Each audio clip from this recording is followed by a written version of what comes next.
வணக்கம் friends, welcome back to my channel.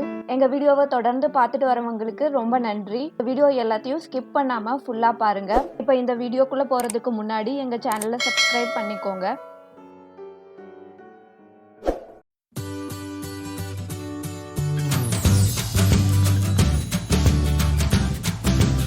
இந்த வீடியோவில் நான் கேரட் கேக் ரெசிபி தான் ஷேர் பண்ணியிருக்கேன். இந்த ரெசிபிக்காக 2 கேரட்ஸ் எடுத்திருக்கேன். 250 கிராம் வால்நட்ஸ் எடுத்திருக்கேன். வால்நட்டை இந்த மாதிரி உடச்சி எடுத்துக்கோங்க. ஃபஸ்ட்டு இந்த ரெசிபிக்கு கேக் பேட்டர் எப்படி பண்ணுறதுன்னு தான் பார்க்க போகிறோம்.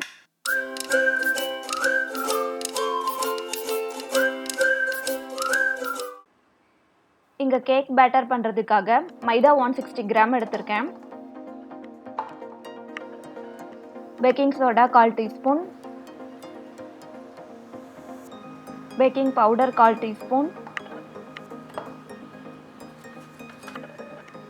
உப்பு 1/4 டீஸ்பூன். இந்த எல்லா பொருளையுமே கட்டி எதுவும் இல்லாமல் சலிச்சு எடுத்துக்கிறேன். இப்போ இதில் சின்னமன் பவுடர் 1/4 டீஸ்பூன் ஆட் பண்ணிக்கிறேன்.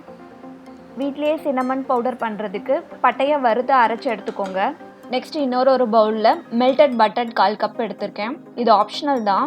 நான் ஃப்ளேவருக்காக தான் பட்டர் ஆட் பண்ணியிருக்கேன். பட்டர் இல்லாமையும் பண்ணலாம். 80 கிராம் சர்க்கரை எடுத்திருக்கேன். 1 கப் மைதா எடுத்திங்கன்னா 1/2 கப் சர்க்கரை எடுத்துக்கோங்க. சன்ஃப்ளவர் ஆயில் 1/4 கப் எடுத்துக்கோங்க. 1 கப் மைதாக்கு 3/4 கப்லேருந்து 1 கப் வரைக்கும் துருவின கேரட் யூஸ் பண்ணிக்கலாம்.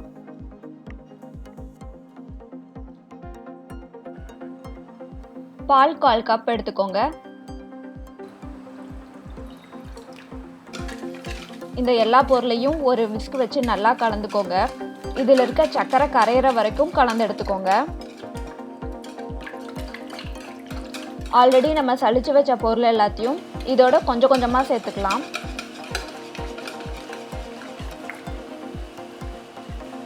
கொஞ்சம் கொஞ்சமாக கலந்துக்கோங்க. அப்போ தான் கட்டி எதுவும் ஃபார்ம் ஆகாது. இந்த எல்லா பொருளையும் நல்லா மிக்ஸ் பண்ணிக்கோங்க. ஃபைனலாக வால்நட் 1/2 கப் சேர்த்துக்கலாம். வால்நட் சேர்த்து பண்ணுங்கள். அப்போ தான் கேரட் கேக்கோட ஒரிஜினல் ஃப்ளேவர் கிடைக்கும். இதையும் நல்லா பேட்டரோட மிக்ஸ் பண்ணிக்கோங்க.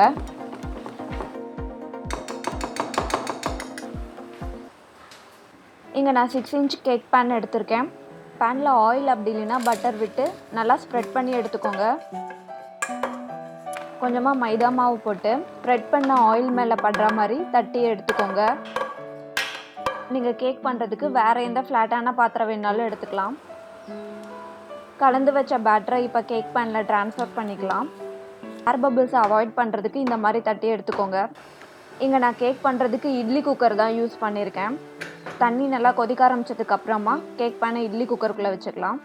அது மேலே ஒரு பிளேட் வச்சு க்ளோஸ் பண்ணிக்கோங்க. 45 நிமிஷம் மீடியம் ஃப்ளேம்லேயே வச்சு இங்கே கேக்கை வேக வச்சு எடுத்துக்கலாம். நெக்ஸ்ட்டு கேக் மேலே டெக்கரேட் பண்ணுறதுக்காக பெட்டல்ஸ் பண்ணுறது எப்படின்னு பார்க்கலாம்.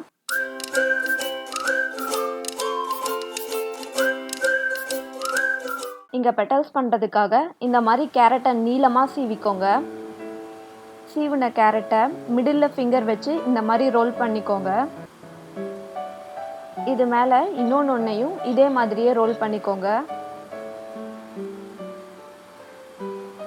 இது பிரியாமல் இருக்கிறதுக்கு மிடில் டூத் பிக்கை வச்சு பின் பண்ணிக்கோங்க.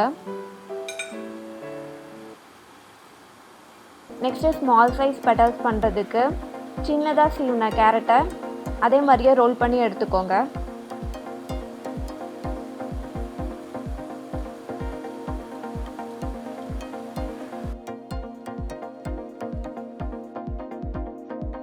உங்களுக்கு எவ்வளோ பெட்டல்ஸ் வேணுமோ இந்த மாதிரி பண்ணி எடுத்துக்கோங்க. 45 மினிட்ஸ்க்கு அப்புறமா கேக் வந்துடுச்சான்னு செக் பண்ணுறதுக்கு கேக்கில் ஒரு டூத் பிக் வச்சு குத்தி பாருங்கள். கேக் குக் ஆயிடுச்சுன்னா டூத் பிக் கிளியராக வந்துடும். அதுக்கப்புறமா கேக்கை நல்லா ஆற வச்சுக்கோங்க. நம்ம கேக் மேலே அப்ளை பண்ண க்ரீம் சீஸ் ஃபாஸ்டிங் எப்படி பண்ணுறதுன்னு பார்க்க போகிறோம்.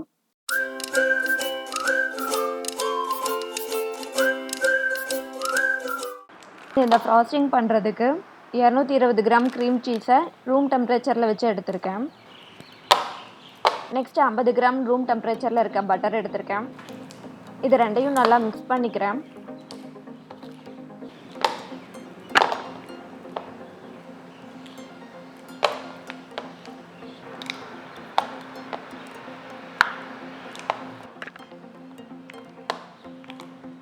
நெக்ஸ்ட்டு 180 கிராம் பவுடர் சுகரை கொஞ்சம் கொஞ்சமாக ஆட் பண்ணிக்கிறேன்.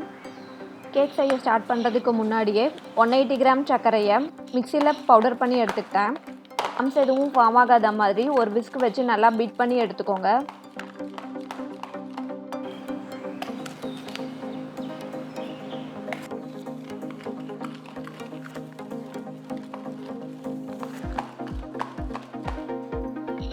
Lime juice 3 to 4 table spoon எடுத்திருக்கேன். அதையும் நல்லா க்ரீம் சீஸோட பீட் பண்ணி எடுத்துக்கிறேன். ஃபைனலாக மீதம் இருக்க சர்க்கரையையும் போட்டு நல்லா பீட் பண்ணிக்கிறேன்.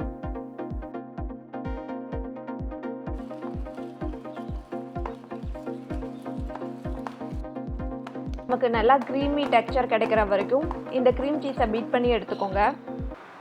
நம்ம கேக்கில் இந்த க்ரீம் சீஸை அப்ளை பண்ணி 1 by 1 அசம்பிள் பண்ணி எடுத்துக்கலாம்.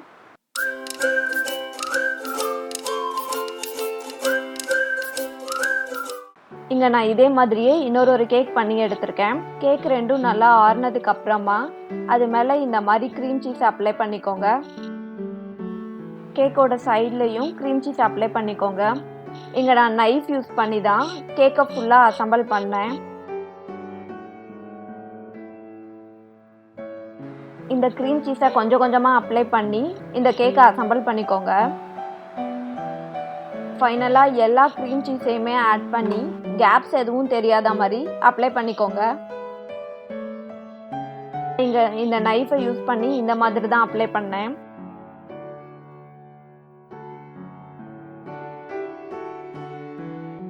ஃபுல் கேக்குமே கவர் ஆகிற மாதிரி இந்த மாதிரி அப்ளை பண்ணிக்கோங்க. இப்போ இந்த கேக்கை டெக்கரேட் பண்ணி எடுத்துக்கலாம். நம்ம ஆல்ரெடி ரோல் பண்ண பெட்டல்ஸ் எல்லாத்தையுமே கேக் மேலே இன்சர்ட் பண்ணிக்கலாம். உங்களுக்கு எத்தனை ரோசஸ் வேணுமோ நீங்கள் இந்த மாதிரி கேக் மேலே வச்சுக்கலாம். இந்த ரோசஸ் எல்லாமே ஒரு நாள் தான் ஃப்ரெஷ்ஷாக இருக்கும்.